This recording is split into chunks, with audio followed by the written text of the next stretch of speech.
क्या कहा तुमने? सुखी हूँ। अरे सुना तुमने, हमें सुखी आदमी मिल गया।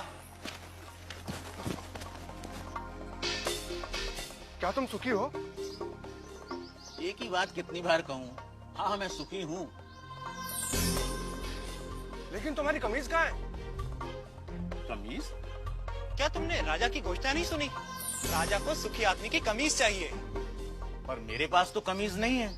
क्या तुम्हारे पास कमीज भी नहीं है? फिर तुम सुखी कैसे हुए? मेरा सुख कमीज में नहीं है, मैं ही सुख हूँ।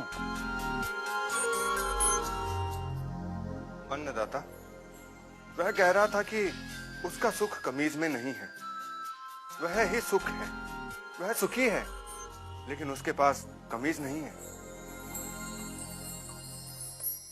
बलभद्र, उसे मेरे पास ले आओ।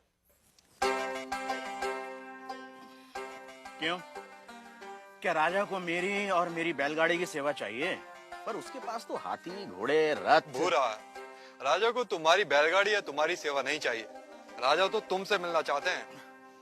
पर मैं राजा से मिलकर क्या करूंगा? शायद वे तुम्हें पुरस्कार देना चाहते हो। पर मैं राजा से पुरस्कार लेकर क्या करूंगा? शायद पुरस्कार के धन से तुम और सुख पा सको, कमीज खरीद सको। दाता, मैं कमीज के बिना भी सुखी हूँ। पर मैंने सुना है कि धन से वस्तुएं मिलती हैं। क्या धन से सुख मिलता है? और जो सुख से भरा हुआ है उसमें और सुख कहां से समाएगा? अगर राजा मुझसे मिलना चाहते हैं तो वो यहाँ आ सकते हैं, मैं उनसे मिल लूंगा। गाड़ीवान ने आने से मना कर दिया अन्नदाता। अन्नदाता को उससे मिलना हो तो हुकुम को ही जाना होगा।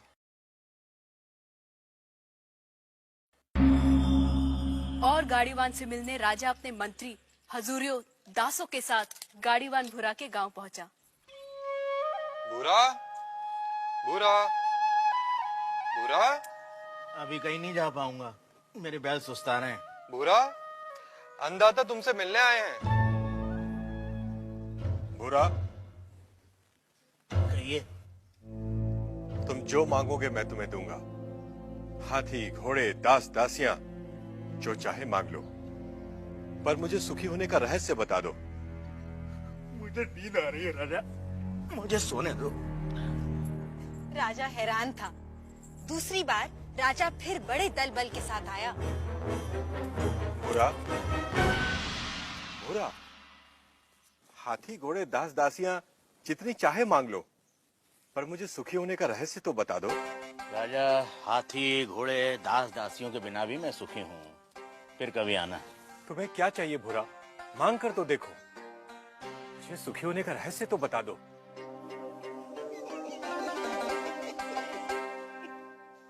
जो स्वयं सुख की खान है उसे लालच देने का काम मूर्ख ही कर सकता है। जा राजा जा, फिर कभी आना।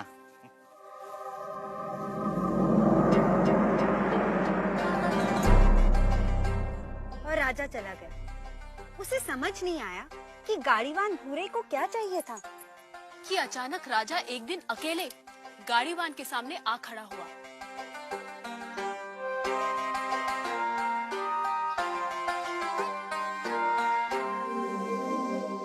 हुकुम। तू फिर आ गया? जब तक आप सुखी होने का रहस्य न बता देंगे मैं तंग करता रहूंगा। मेरी पीठ खुजा सकेगा? हाँ मालिक। ला, खुजा। रहने दे, रहने दे। ठीक से बैठ जा, बैठ ठीक से। पहले ही अपने दिखावे का बोझ छोड़कर आता तो मेरी पीठ खुजलाने से बच जाता। पूछ, क्या जानना चाहता है? यह कैसा रहस्य है कि जिसके पास सैकड़ों कमीजें हैं वह सुखी नहीं है, और जिसके पास कोई कमीज नहीं वह सुखी है? राजे, सुख का कारण कमीज नहीं, आत्मा है। जो यह जान लेता है कि सुख का कारण भीतर है, उसे सुखी होने के लिए बाहरी वस्तुओं की जरूरत नहीं पड़ती। पर मन तो हमेशा सुख के लिए बाहरी वस्तुओं के पीछे भागता रहता है। इसीलिए राजे, जो अपने आनंद स्वरूप आत्मा को जान लेता है वह वस्तुओं के पीछे भागना बंद कर देता है। मैं समझा नहीं। राजे, आनंद आत्मा का स्वरूप है। आत्मा अनंत है, इसलिए आनंद भी अनंत है। आत्मा के स्वरूप के कारण व्यक्ति स्वयं से हर क्षण प्रेम करता है। क्या कभी सोचा है कि व्यक्ति बूढ़ा हो जाता है, बीमार हो जाता है, इंद्रियां साथ छोड़ रही होती हैं, मौत द्वार खटखटा रही होती है, फिर भी आदमी जीना चाहता है? क्यों? क्योंकि हर व्यक्ति स्वयं से हर क्षण हर समय प्रेम करता है। यदि दुख स्वयं का स्वरूप होता तो क्या मनुष्य कभी स्वयं से इतना प्रेम करता? कभी तुमने सोचा है कि कभी कभी आत्महत्या का विचार क्यों आता है? नहीं मालिक। क्या है आत्महत्या का विचार?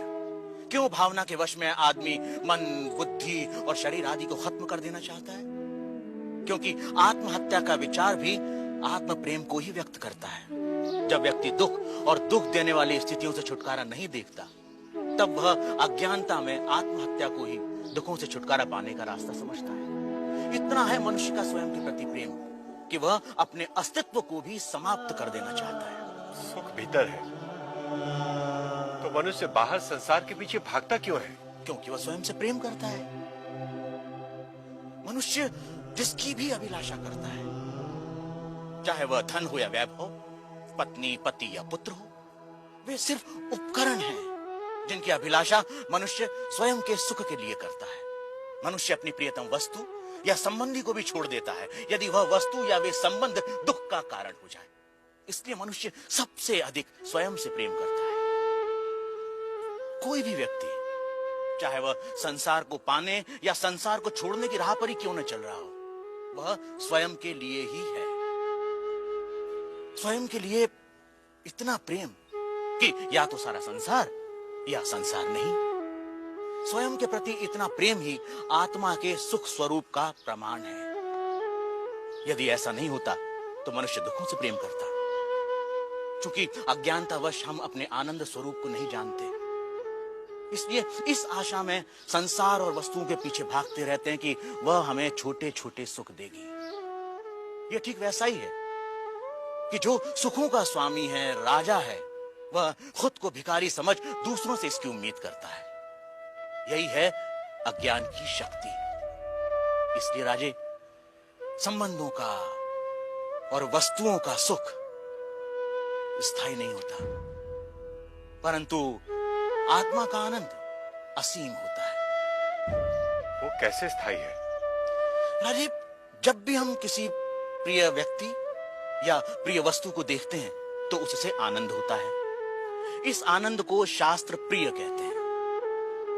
और जब हम उस वस्तु को पा लेते हैं या उस व्यक्ति से मिल लेते हैं, तब वह आनंद कई गुना बढ़ जाता है। उसे मोद कहते हैं। और जब हम उस वस्तु का उपभोग करते हैं, तब उससे प्राप्त होने वाले आनंद को प्रमोद कहते हैं। परंतु जैसे ही हम उस व्यक्ति या उस वस्तु से अलग हो जाते हैं, वह आनंद भी समाप्त हो जाता है। इसलिए राजे, वस्तुओं का आनंद, व्यक्तियों का आनंद स्थायी नहीं होता, परंतु आत्मा का आनंद स्थायी और अनंत होता है। बुरा व राजा में आनंद पर लंबी चर्चा हुई, जिसे वेदांत में आनंद मीमांसा कहते हैं। सात्विक आनंद, राजसिक आनंद, तामसिक आनंद से लेकर अलग अलग प्राणियों और अवस्थाओं में आनंद की अनुभूति और उसके कारणों की बुरा ने मीमांसा की। पर अंत में राजा ने वह प्रश्न किया जो इस समय हम सबके मन में है। आर्य, यदि मैं ही आत्मा हूं और आत्मा का आनंद स्थान, समय, जन्म, शरीर, मन, बुद्धि और बाहर की किसी भी वस्तु से स्वतंत्र होता है, तो मैं अनंत, असीमित और पूर्ण आनंद का अनुभव क्यों नहीं कर पाता? राजे, यदि तुम अपनी आंखें बंद करोगे तो अंधेरा ही दिखाई देगा।